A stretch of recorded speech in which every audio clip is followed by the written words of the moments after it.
शिवराम पाटील, प्रहार जनशक्ती पक्षाच्या जिल्हाध्यक्ष.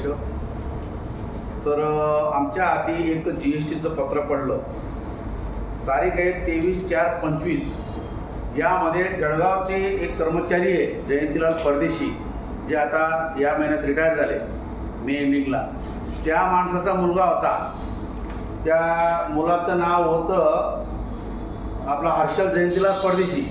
आणि यांनी आपला जो फंड असतो स्पेशल रिपेरी फंड, त्याच्यातून दरवर्षी यांनी जवळजवळ 10 कोटीची कामं दिली आहेत. आणि त्या स्पेशल रिपेरीमधून इंजिनिअरिंग कॉलेज, ITI कॉलेज, त्याची हॉस्टेल्स आणि त्याचप्रमाणे तुमची स्टॉप कॉलनी, त्याचप्रमाणे सार्वजनिक बांधकाम खात्याची संपूर्ण जळगाव जिल्ह्यातील जी कार्यालय असतील तालुका स्तरावरची आणि जिल्हा स्तरावरची, याच्या मेंटेनन्ससाठी एक स्पेशल फंड असतो स्पेशल रिपेरी. त्या SR फंडातून त्यांनी कामं दिलीत. आणि ते कर्मचाऱ्याच्या मुलाला हर्षल जयंतीलाल परदेशी, तर अशी कामं देता येत नाही. आणि या GSTच्या अधिकाऱ्यांनी एक पकडलं औरंगाबादच्या, आणि त्यांनी यांना पत्र दिलं, नाशिकला दिलं, मुंबईला दिलं की तुमच्या येथील एका ठेकेदाराने माल न घेता GST सबमिट केलेली, दाखल केलेली, भरलेली आहे. इनफॅक्ट त्यामध्ये माल न घेता, म्हणजे याचा अर्थ याने कोणतंही काम केलेलं नाही. हे याचा एक डॉक्युमेंटरी पुरावा हा GSTचा. ज्या GSTच्या माध्यमातून नरेंद्र मोदी अनेक पुढाऱ्यांना ब्लॅकमेल करतात आणि आपल्या पक्षात घेतात आणि जेलमध्ये टाकण्याची भीती दाखवतात, ते GSTचं पत्र आहे. आता याचा अर्थ असा होतो की ही जबाबदारी आम्ही आता प्रशांत सोनवणेला सांगितली की तुला जर हे पत्र दिलेलं आहे की तुझी जबाबदारी याची चौकशी करण्याची, कारवाई करणं. त्याच्या या पत्राच्या अनुषंगाने आम्ही इथले जे काही कार्यकारी अभियंता आहे त्याचं RD पाटील, ज्याच्या आधी तो जयंतीलाल परदेशी काम करत होता, पहिलं पत्र दिलं आम्ही 2/11/25ला या GSTचं पत्र आल्यानंतर. त्याच्यानंतर दुसरं पत्र दिलं आम्ही त्यांना की 17/12/25ला. तिसरं पत्र दिलं आम्ही 12/5/26ला. पण RD पाटीलने कोणतीही कारवाई केलेली नाही. आणि त्या मुलाच्या या आमच्याकडे जवळजवळ 35 वर्क ऑर्डर उपलब्ध झाल्या हर्षल जयंतीलाल परदेशी याच्या नावाने. स्पेशल रिपेअर फंडाचा पैसा आहे. आणि या वर्क ऑर्डर मधलं मॅजिकच असं आहे की कामाचा प्रकार वगैरे काहीच नाही, लोकेशन नाही आहे. म्हणजे काम केलं नाही बी केलं तर कोणताही एक्सपर्ट त्याचा शोध लावू शकत नाही. म्हणजे लोकेशन नाही, कामाचा प्रकार नाही, फक्त काम दिलं आणि अमाऊंट दिला, हे काढलेलं आहे. याची आम्ही मागणी केली होती की या कामाचा आम्हाला मेजरमेंट द्या, MB बुक म्हणतो आपण त्यांना, आणि त्याचप्रमाणे बिल पेमेंट अदा केलं का त्याची माहिती द्या. RD पाटीलने ही माहिती लपवली. मध्यंतरी काय झालं की यांचा या 9 मेला शाखा अभियंता योगेश अभिमन्यू आयरे लाच घेताना अँटी करप्शनच्या जाळ्यात पकडला गेला. 15 लाखाचा सौदा झाला होता ठेकेदाराकडनं, शिरसाटकडनं, पण 5 लाखाचं तुरंत देणं होतं आणि त्याच्यामध्ये तो पकडला गेला. तर माझं असं म्हणणं होतं, याला पकडल्या गेल्यानंतर 3 दिवस जर जेलमध्ये ठेवलं तर हा सस्पेंड झाला पाहिजे होता, पण यांनी सस्पेंड केलं नाही. कारण एस्टॅब्लिशमेंट रूल आहे की जो कर्मचारी 48 तासापेक्षा जास्त वेळ कस्टडीमध्ये राहतो, पोलीस कस्टडीमध्ये, त्याला सस्पेंड करावं लागतं आणि त्याचं लेटर इश्यू करावं लागतं. पण प्रशांत सोनवणे केलं नाही. मग आम्ही प्रशांत सोनवणेची भेट घेतली. तर प्रशांत सोनवणे असं म्हणतात की मला या अँटी करप्शनने 13 तारखेला रिपोर्टिंग केली, म्हणजे हे खोटं बोलले. इनफॅक्टमध्ये अँटी करप्शन जेव्हा त्यांच्या एखाद्या कर्मचारीला अरेस्ट करतात तर त्याला परवानगी घेतल्याशिवाय त्याला अरेस्ट करू शकत नाही आणि कस्टडीमध्ये ठेवू शकत नाही. म्हणजे प्रशांत सोनवणेला ॲट द इन्स्टंट त्याची इन्फॉर्मेशन यांनी दिलेली होती. पण प्रशांत सोनवणेने खोटं बोललं, सगळं झाकाझाक केली. आणि त्याचप्रमाणे समोर RD पाटील पण बसले होते आणि त्यांना प्रश्न केला की बा या वर्क ऑर्डर देणं हे चूक की बरोबर. तर त्या प्रशांत सोनवणेने अगदी कॅमेरासमोर सांगितलं हे चुकीचं आहे. कर्मचाऱ्याच्या मुलाला, बायकोला, भावाला किंवा अन्य कोणत्याही नातेवाईकाला जिल्ह्याच्या सीमेत कोणतेही काम देता येत नाही. जर तो जळगाव जिल्ह्यात कर्मचारी असेल तर त्याच्या मुलाला धुळे, औरंगाबाद वगैरे जिल्ह्यात काम देता येतं. म्हणजे चूक झालेली आहे. पण या लोकांनी कारवाई न केल्यामुळे आम्ही सरळ काय केलं की नाशिकचे मुख्य अभियंता होते आवटी साहेब, यांच्यापर्यंत पोहोचलं आणि 18 तारखेला आम्ही आवटे साहेबांच्या चेंबरमध्ये गेल्यानंतर आवटे साहेबांनी आम्हाला सांगितलं मी तुमच्याशी बोलतो, पण तुम्ही कॅमेरा चालू ठेवू नका. म्हटलं साहेब असं कसं, आता आपल्या चर्चा तर सार्वजनिक स्वरूपाच्या आहेत, आपल्या प्रशासकीय स्वरूपाच्या आहेत, तर तुम्ही बंधन करा. नको नको, हे कसं आहे की तुम्ही आमची बदनामी कराल. अरे म्हटलं तुम्ही बदनामी केलं तरी काम केलं कसं काय. शेवटी आम्ही एक मान्य केलं, चर्चा तर करायची आहे. आम्ही मोबाईल बाजूला ठेवला आणि चर्चा केली. आवटी साहेबांना मी सांगितलं, ते म्हटले की मला याच्याबद्दल काही माहिती नाही. मोठं आश्चर्य आहे. मुख्य अभियंता आवटी, ज्याच्या अंडरमध्ये प्रशांत जोरोडे काम करतो, ज्याच्या अंडरमध्ये आर डी पाटील काम करतो, ज्याच्या अंडरमध्ये तो काय योगेश आयरे काम करतो, आणि तो पकडल्यावर त्याला माहित नाही. इतके तद्दन हे लोक खोटं बोलले. आम्हाला भयंकर या गोष्टीची चीड आली आणि म्हणून आम्ही काय केलं की सरळ 19 तारखेला मुंबई गाठलं मंत्रालयात. आणि मंत्रालयात गेल्यानंतर आम्ही त्या ठिकाणी शिवेंद्रराजे भोसले जे आहेत आपले सार्वजनिक बांधकाम मंत्री, आता हे छत्रपतींचे वारस म्हणून घेतात स्वतःला, म्हणजे भलते प्रामाणिक असावेत असं आपलं समज आहे. आणि इतिहासात कुठं लिहिलेलं आहे की भलतंच प्रामाणिक आहे बा. तर ते त्याच्या आधी त्यांचा सचिव कोणी भोसले नावाचा होता, त्याला आधी भेटलो. त्या भोसलेने हे पाहिलं, पण त्याने पण असा आविर्भाव आणला, मला हे काहीच माहीत नाही. मला कमाल वाटलं. पण त्या भोसलेने किमान या प्रशांतला फोन केला की हे प्रकरण काय आहे, मला सविस्तर याची माहिती पाठव. त्याच्यानंतर शिवेंद्रराजे भोसले आले उशिराने 4 वाजता.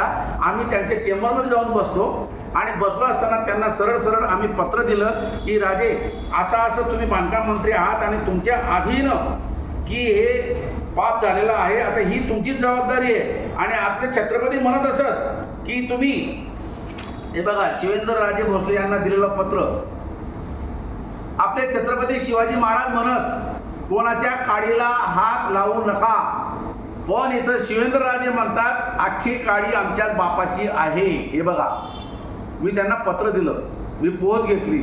तर शिवेंद्रराजे भोसले अशा मनस्थिती होते जसं की मला याच्यातलं काहीच माहिती नाही, काही कळत नाही. म्हटलं राजे, तुम्ही आता जरी समजा छत्रपतीचे वारस असला, आता बदनाम होत आहात. तुम्ही किमान आमची अपेक्षा आहे, तुम्हाला पैशांची गरज नाही, धन दौलत तुम्हाला वारसाखाने मिळालेली आहे, तुम्ही त्याच्यावर कारवाई केली पाहिजे. त्यांनी तेव्हा मान्य केलं की मी कारवाई करतो.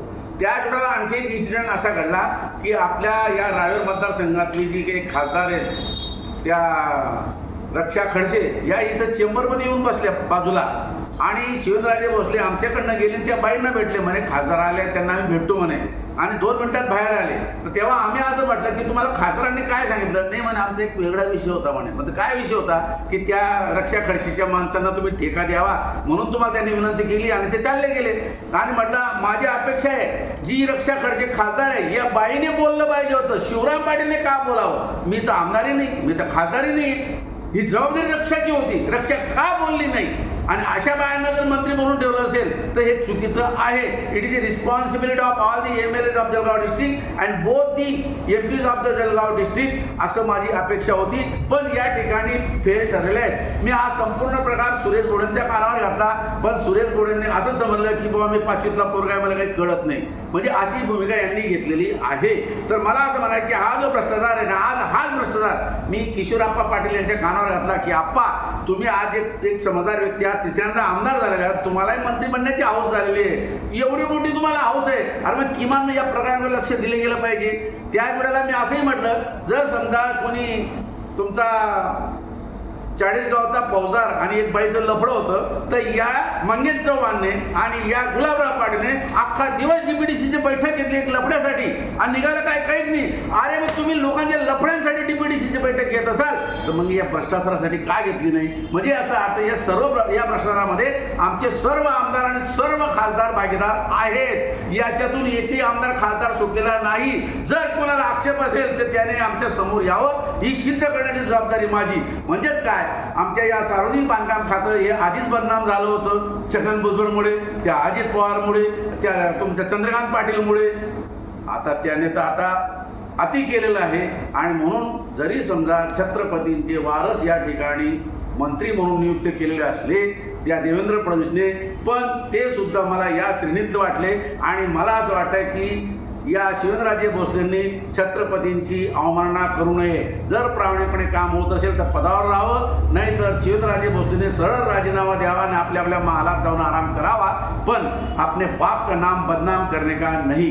मुझे बहुत उम्मीद थी इस छत्रपति की औलाद से, मगर छत्रपति अगर ऐसा निकला तो उम्मीद क्या करे उनसे, अशी अवस्था आमची झालेली आहे. म्हणून मला असं वाटतं की जळगावच्या माध्यमातून हे लोकांपर्यंत पोहोचलं पाहिजे. आम्ही नागरिक कर भरतो, रस्ते कंडेम बनतात, लोकांचे अपघात होतात, कोणाचे मृत्यू होतात. याचं कारण हे आहे की आमचा निधीचा अर्धा पैसा इंजिनियर म्हणजे अभियंता सगळ्या स्तरावरचे आणि आमचे आमदार, खासदार आणि बांधकाम मंत्री हे खाऊन जात असतात, असं माझं स्पष्ट म्हणणं आहे. नाव सांगा.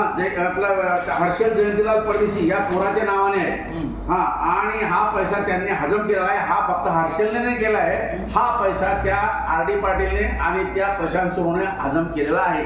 ज्याच्या नावाने वर्क ऑर्डर दिली तो पोरगा एकटा याचा लाभार्थी नाही. याच्यामध्ये आमचा नोकर RD पाटील आणि प्रशांत सोनवणे आणि मुख्य अभियंता आवटी सुद्धा लाभार्थी आहेत. त्याचं कारण सांगतो, जर माझ्या जळगावचा ठेकेदार 80 लाखाचं काम करतो तर त्याच्याकडून 15 लाखाची लाच घेतली जाते, तर हा पोरगा जे काम करत असेल 10 कोटीचं तर त्याच्याकडनं बी या लोकांनी मला असं वाटतं किमान 5 कोटी जमा केलेले आहेत. आणि म्हणून टोटली RD पाटील आणि प्रशांत सोनवणे हे या भ्रष्टाचाराला जबाबदार आहे.